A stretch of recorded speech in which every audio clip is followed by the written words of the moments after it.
Party Congress party. ఈ రెండు ఒకటే. వాస్తవానికి ఏంటంటే కేసీఆర్ను ఇది అధికారిక కార్యక్రమం అయినప్పుడు కూడా సోనియా గాంధీ గారిని తెలంగాణ రప్పించి కేసీఆర్ గారిని ఆహ్వానించి వీళ్ళిద్దరినీ ఒకే వేదిక పంచుకునే విధంగా ఒక ప్లాన్ కాంగ్రెస్ పార్టీ వేసింది. వాళ్ళిద్దరిని ఒకే వేదిక మీద కూర్చోబెట్టాలి, ఒకే వేదిక పంచుకోవాలి. కారణం ఏంటి అంటే ఫోన్ ట్యాపింగ్లో కానీ కాళేశ్వరం కానీ కేసీఆర్ కుటుంబం జైలుకు పోయేటువంటి అవకాశాలు ఉన్నాయి. ఫోన్ ట్యాపింగ్లో నిందితులుగా భావింపబడుతున్న వ్యక్తులు వాళ్ళ వాంగ్మూలంలో వాళ్ళ స్టేట్మెంట్లో క్లియర్గా కేసీఆర్ పేరు చెప్పారు. కేసీఆర్కు ఇప్పటికే నోటీసులు వేయాల్సిందే, ఇవ్వలేదు. కేసు ఫైల్ చేయాల్సిందే, చేయలేదు. కాళేశ్వరం విషయంలో ఇప్పటికే విచారణ జరపాల్సిందే, చేయలేదు. కాబట్టి కేసీఆర్ ఢిల్లీకి వచ్చి ఎవరిని మేనేజ్ చేయాలనో, ఏది చేయాలనో, ఏ విధంగా ప్రలోభపరచుకోవాలనో అన్ని రకాలుగా తయారు చేసుకున్నాడు. కాంగ్రెస్ ఆది నాయకత్వాన్ని ఒప్పించినాడు, మెప్పించినాడు, అన్ని రకాల అరుచుకున్నాడు. కాబట్టే రేవంత్ రెడ్డి గారి మీద పక్క ఒత్తిడి వస్తుంది. కాబట్టే ఫోన్ ట్యాపింగ్ విషయంలో ఇంతవరకు ముందుకు పోయే ప్రయత్నం చేస్తలేడు. ధాన్యం కొనుగోలు కూడా ముందుకు పోయే ప్రయత్నం చేస్తున్నాడు. కాళేశ్వరం విషయంలో ముందుకు పోయే ప్రయత్నం చేస్తలేడు.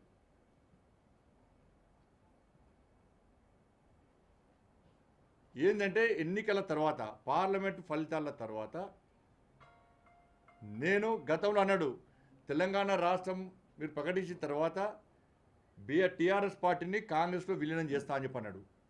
చేయలేదు. కాబట్టి 10 సంవత్సరాల తర్వాత ఇవాళ ఆయన అవినీతి అక్రమాలను బయటికి వస్తున్నాయి. కాబట్టి ఆయన కుటుంబం ఆయన జైలుకు పోయే అవకాశం ఇప్పటికే బిడ్డమైంది.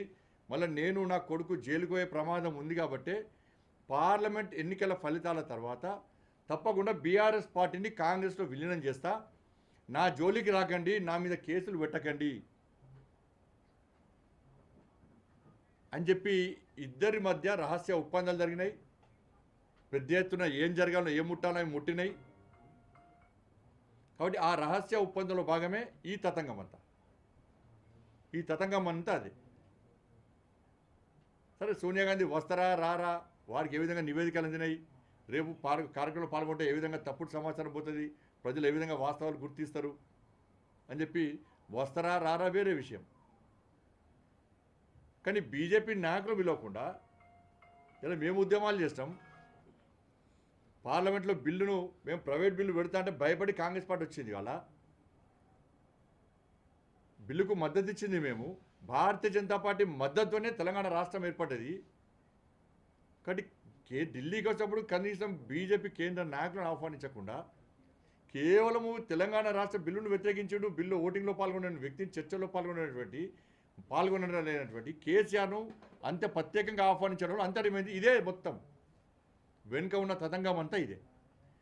ఇద్దరు కలిపి ఒక వేదిక పంచుకోవడం, రాజు గురించే ప్రయత్నం చేయడం, రాజు గురించుకోవడం, ప్రజలకు ఒక సందేశం ఇవ్వడము, సంకేతం ఇవ్వడము, దీని ప్రజాస్పందన ఏ విధంగా ఉందో తెలుసుకునే ప్రయత్నం చేయడం.